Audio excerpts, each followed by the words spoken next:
Hello friends, let us see the topic today, that is superposition theorem. It is one of the very important topic in circuit theory or network theory. Those who are studying in the branch of EEE, electrical engineering, electronics and communication engineering, EEE, computer science, information technology, for those all those branches of diploma or degree, this concept is highly important. Now let us see what exactly the superposition theorem means. See, before going to the topic, I want to request one small thing to all of you. Don't never try to by heart any theorem or statement. You understand the concept behind it. Then you simply write free flow. That is the best way to enjoy the subject as well as present in the paper. So for what purpose superposition theorem is used is that imagine there is a circuit which consists of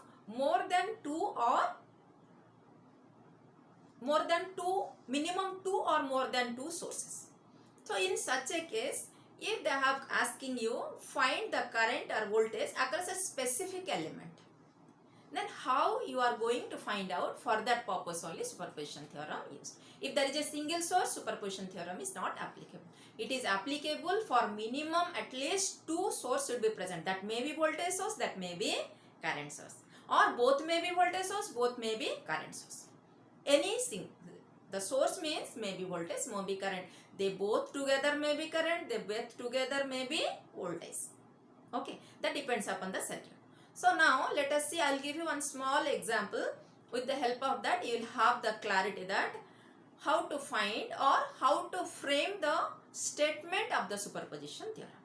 Okay, I will show you in terms of first example. After that example I will back to the statement, so that you will have a good clarity how the way you need to approach. Okay, fine. Let's start. So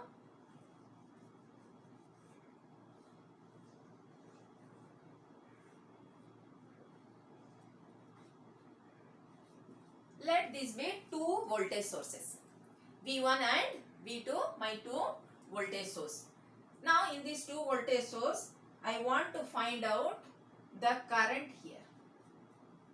In the question it is given like this, that you need to find out the current in the resistor, let it be R. The voltage V1 and V2 is there in the circuit. Now how to approach? First thing is step 1. Always consider one source at a time. That is the rule. Okay. So consider one source at a time.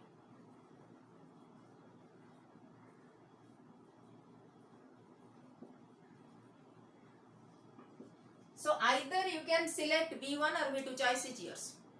Okay. But anyway you will get the answer same. So first is consider one of the source at a time. So what do you do? Then when you consider one source, what will happen to other source? You need to deactivate the other source. Then now the question arises in your mind, how to deactivate the source? How to deactivate? If it is a voltage source, you need to short circuit. If it is a current source, you need to open circuit. This also don't try to remember. That voltage means you have to short, and current means you don't. What is the logic behind it? Just imagine current always exists in closed circuit. So if you make it open, then current source is deactivated. Fine. Similarly, the voltage always exists in open source. So if you short circuit it, the voltage source is deactivated. Yes or no? So that is the way you have to deactivate one source and other source you have. Here I have voltage source. So consider one source at a time and deactivate the other source. How the way you have to make deactivate? Voltage source, make it short circuit. Current source, make it open circuit. Clear first? So voltage source, if it is like this, then what the way you will deactivate it? It will be now short circuit. So the diagram will be like this. Similarly, if a current source like this, now you are going to deactivate it, so it will be like this, called as open circuit. Fine.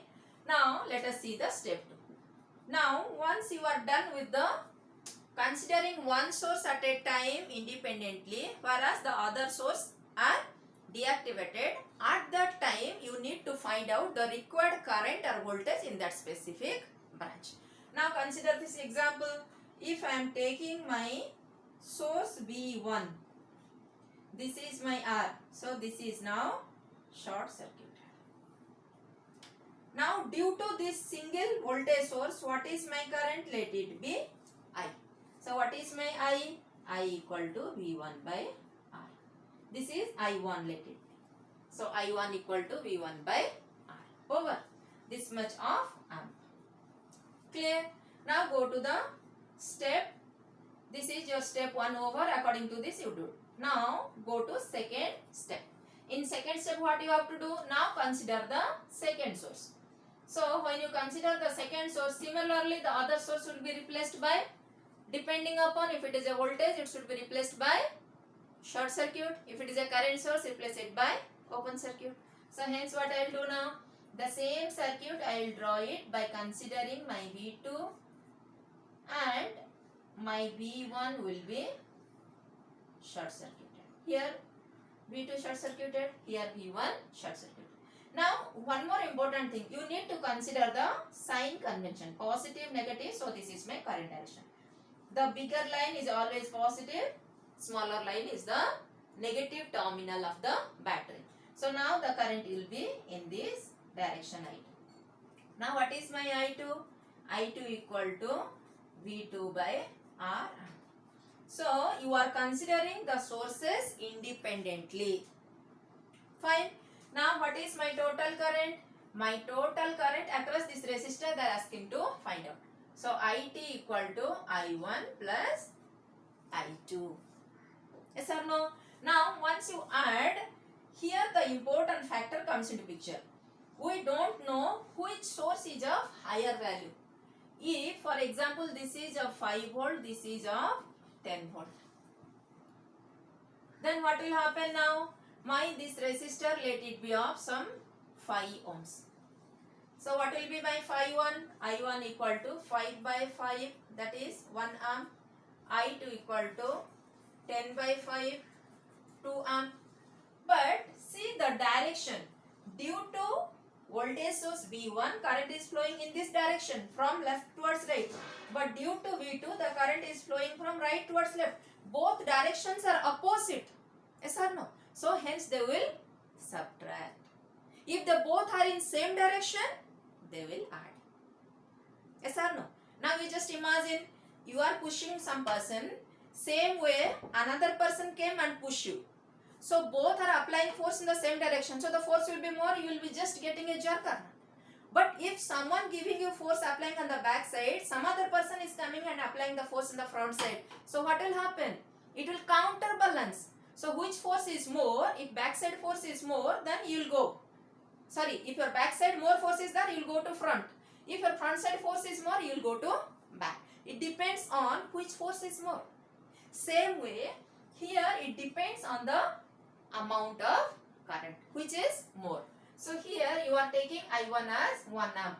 So my final current they are asking about this direction. So it is 1 amp. Now this is I2 in opposite direction. So this is opposite. So minus 2 equal to net current minus 1 amp. So they are expecting current in this direction, that you are getting minus 1 amp. What does it mean? Suppose they mention A to B. What is the direction of current? Actually the current is flowing from B to A. But they are asking from A to B. But actually 1 amp. But as we are considering in opposite direction, so hence we are writing as minus 1 amp. Clear? So now from this, come to the conclusion of the statement. So what will be the statement? To find the current or voltage in a element belongs to a linear bilateral network. The net current or the net voltage is the algebraic sum of the voltage of the current due to independent sources, or by considering one source at a time and the other sources will be replaced by their equivalent deactivating resource or deactivating circuit. Now let us see the statement, what you will write about it. So from this it's clear, your target is here to find current. In some case they will ask you to find the voltage. So in such case we have to write, what is my statement now? Superposition theorem. The voltage or current across a element in a linear bilateral network is the algebraic sum of the voltage or current due to independent sources. What is the meaning of independent source? Means you are considering one source at a time. So what about other source? They are replaced by their equivalent circuit of either voltage source means it will be short circuit, current source means it will be open circuit. Is this clear to all of you, this concept? In my next video, I will upload about the different numericals, how to solve it by applying the superposition theorem. It is just basic level. Okay students, take care. Bye.